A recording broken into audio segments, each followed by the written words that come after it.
belle rencontre au Festival de Cannes. ActuPeople.net reçoit pour vous une créatrice modéliste. Elle promeut une marque du nom de Mille Paillettes, mais son nom c'est Milouda. On va en savoir davantage avec elle le long de cet entretien.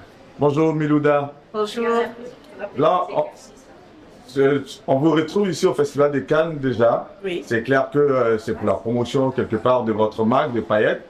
Mais bien avant, est-ce qu'on peut savoir qui est Milouda? Alors, bon, moi, Milouda, j'ai eu un parcours un peu spécial, puisque bon, depuis toute petite, j'aime tout ce qui touche à la mode.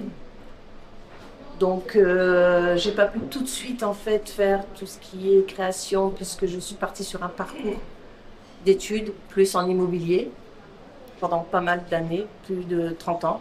Est arrivée en fait une période dans ma vie où c'était un peu en flottement. En plus avec le Covid, où je me suis dit c'est peut-être là que je devrais laisser de côté donc l'immobilier et profiter de cette période pour pouvoir mettre en place mes créations et créer cette société donc au nom de Mille Paillettes pour Milouda et paillettes parce que j'aime les paillettes. Et j'ai créé donc une première collection, une seconde collection et j'en suis à la troisième collection. Et j'ai eu l'opportunité d'être contactée par des personnes en fait qui m'ont demandé de porter quelques-unes de mes créations, notamment ici au Festival de Cannes. Peut-être que vous aurez l'occasion de les voir. Et à chaque grand événement, ou même petits événements, puisque il y a quelques semaines, j'ai été aussi contactée concernant un petit événement, on va dire un petit, mais il n'y a pas de petits événements, pour trouver des personnes qui aiment la mode, donc des jeunes personnes entre 15 et 25 ans. Donc j'ai rapporté une petite partie de ma collection pour pouvoir adhérer à ce type d'événement que j'aime beaucoup, un peu humanitaire on va dire.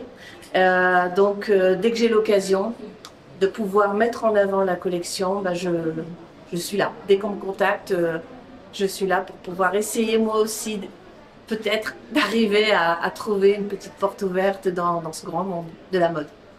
Vous l'avez dit tout à l'heure dans votre descriptif, vous étiez porté par une passion depuis toute petite. Oui. Et c'est à partir du Covid, on va dire en 2020, oui, que vous lancez véritablement votre marque Mille Paillettes. La première collection que vous créez, elle part de quelle idée originale? Surtout de mon enfance avec ma maman. Relatez-nous ça. Ça, c'est une histoire qu'on aimerait bien savoir parce que moi, j'aime bien les récits de vie. Ouais. Et cette histoire avec votre maman, c'est laquelle? Relatez-nous un peu. C'est qu'à l'époque, ma mère prenait un manche à balai qu'elle coupait. Et en fait, elle prenait pas mal de chiffons pour me créer une poupée avec pas mal de chiffons à découper, à faire une tête, toujours avec des chiffons, avec des couleurs. Et c'était pour moi la plus belle des poupées. Alors que c'est un manche à balai et du tissu trouvé de ci, de là. Et on arrive à faire une poupée, à faire une petite robe, à faire des cheveux avec du tissu. Et je pense que peut-être qu'il y a eu quelque chose qui est né à ce moment-là. Et j'ai toujours, même à l'époque, aimé dessiner. Alors, dessin, peinture. Vous êtes une artiste dans l'âme quelque part. Je pense, parce que même dans la famille, on est un peu comme ça. On est un peu comme ça, on a tous un petit peu notre côté un peu artiste. Et moi, j'ai été beaucoup plus dirigée vers le tissu, vers tout ce qui brille, vers la création et vers le croquis. Et d'où l'idée de faire moi-même mes croquis pour après les amener petit à petit vers un atelier que j'ai trouvé avec des personnes, j'ai envie de les qualifier des mains d'or, comme la personne que vous allez recevoir peut-être tout à l'heure, et qui arrive à mettre en avant et mettre physiquement tout ce qu'il y a dans ma tête, c'est-à-dire toutes mes créations. Elles sont dans ma tête, elles sont ensuite sur le croquis, mais après je peux les toucher et c'est l'aboutissement pour moi. Parfait. Vous faites le rapport avec votre maman. Vous avez grandi où? Vous êtes né où? Je suis née au Maroc. Je suis arrivée, j'avais un an et quelques mois. Et ma maman, c'est une personne qui prenait énormément soin d'elle. Ma maman aimait beaucoup les tissus. Pourquoi, je ne sais pas, mais elle aimait beaucoup les tissus. Et c'est pas seulement le fait de faire une poupée de chiffon. Elle arrivait toujours à créer quelque chose, aussi bien même à la maison. Et maman est décédée il y a quelques mois. Et j'ai envie aussi, à travers tout ce que je fais, de rendre hommage. Elle est partie, vous aviez quel âge? Elle est morte il y a quelques mois. Ah, juste quelques mois? Oui. Désolé, vous portez encore le deuil, c'est clair? Vous comptez lui dédier l'une de vos créations? Oui. Oui, parce que c'est une très bonne question. Parce que mes collections maintenant, certaines pièces vont être orientées vers le caftan. Vers le caftan. Ok. Et non pas que je vais laisser mes idées, mes créations, mais je pense que certaines vont être dirigées sur mes origines. Parfait. Vu que vous avez démarré en 2020, aujourd'hui, en termes de positionnement par rapport à votre pays d'origine, le Maroc, c'est quoi votre positionnement au Maroc? Si on doit faire, on va dire, on doit faire une liste des créateurs, des modélistes les plus reconnus au Maroc, on vous mettrait à quelle position? Par rapport à vos créations, bien entendu. Par rapport à, mais alors, en termes d'échelon? Tout à fait. Je pense que je suis bien positionnée, sans prétention, puisqu'on m'a contacté aussi pour des événements au Maroc, dont l'art du caftan aussi. Et on me positionne entre l'occidental et je mélange aussi avec l'oriental. Et quand j'ai l'oriental, c'est l'oriental, bien évidemment, c'est les pays l'Arabie Saoudite, le Qatar. Mais moi, je voudrais vraiment trouver la robe qui va avoir des touches berbères, puisque je suis berbère. D'ailleurs, je connais quelqu'un qui est très connu au Maroc, qui est styliste. Et je m'inspire aussi d'elle parce qu'elle est aussi berbère. Alors voilà, j'aimerais bien trouver l'idée et pouvoir peut-être dans un événement proche mettre cette création en avant pour maman. J'aime bien la question de découverte lors de ce genre d'échange. Ça permet à l'invité de se relater lui-même. Vos créations, ce sont plutôt des créations de luxe ou ce sont des créations standards? J'ai catégorisé. J'en ai certaines pour moi qui sont de luxe et à travers... Ce que vous portez là, c'est 1000 paillettes? Non.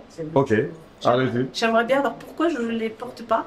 Parce que je fais toute taille et pour moi, j'aimerais vraiment avoir une robe en fait. Peut-être aussi même représenter les personnes qui sont un peu rondes comme moi. Pour l'instant, c'est vrai que je reste sur des tailles un peu standards, mais l'idée, c'est aussi de pouvoir un jour porter moi-même ma propre création et montrer que même les personnes un peu rondes pourront porter aussi du 1000 paillettes. C'est l'objectif aussi. Il y a beaucoup de projets en tête.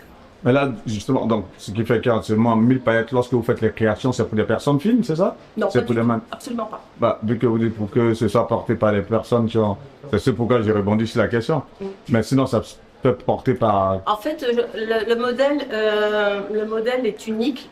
C'est pour les défilés, pour les événements, mais en fait, il est dupliqué sur plusieurs fois. Okay. Tout dépend les personnes. Si une personne fait taille 44, on pourra lui faire la même robe en taille 44, puisque l'atelier peut s'adapter selon la cliente, la demande de la cliente. Ce qu'on va pouvoir voir tout à l'heure avec vos mannequins, ce sont des robes de soirée ou ce sont des robes qu'on peut porter tous les jours? Non, ce sont des robes de soirée. Ce sont des robes de soirée. Donc vous êtes plutôt spécialiste aussi dans les robes de soirée. Et quelque part aussi le Festival des Cannes se trouve être une vitrine pour vous? Tout à fait, oui, je pense. Il n'y a pas mieux. Au Maroc, vous avez une boutique dans ce sens ou on se demande comment est-ce que vous faites pour commercialiser toutes vos créations? Boutique en ligne. Pour l'instant, j'avais une boutique dans un mall, un très grand mall, mais j'ai eu peine à trouver une personne qui pourrait tenir la boutique. Puisque quand vous êtes quand même à 3000 km, il est un peu difficile de pouvoir gérer une boutique physique en distance. Donc j'ai créé une boutique en ligne. En termes d'expérience professionnelle dans ce genre, par rapport à assister à des événements, dans ce genre. Est-ce qu'au Maroc, quels sont les événements auxquels vous avez pu participer? Événements donc au mall même, dans le mall même. Donc c'était un grand événement avec des grands artistes qui sont arrivés dans le mall et qui ont fait le tour de chaque boutique, dont la mienne, et on a présenté en fait chacun nos créations. J'avais pour objectif aussi de faire l'art du caftan, mais là cette année le PDC c'était pas possible. Et j'ai fait le festival du film à Marrakech. Super. Est-ce que vous connaissez la Côte d'Ivoire? J'aimerais bien. Parce qu'il y a pas mal d'événements de la mode là-bas. Ça vous dirait un jour d'y participer? Bien sûr. Quels sont les événements de mode dont vous avez connaissance en Côte d'Ivoire? Je sais qu'il y a des événements, mais je n'en connais aucun pour l'instant, je veux dire, pour pouvoir y aller. Mais j'aimerais.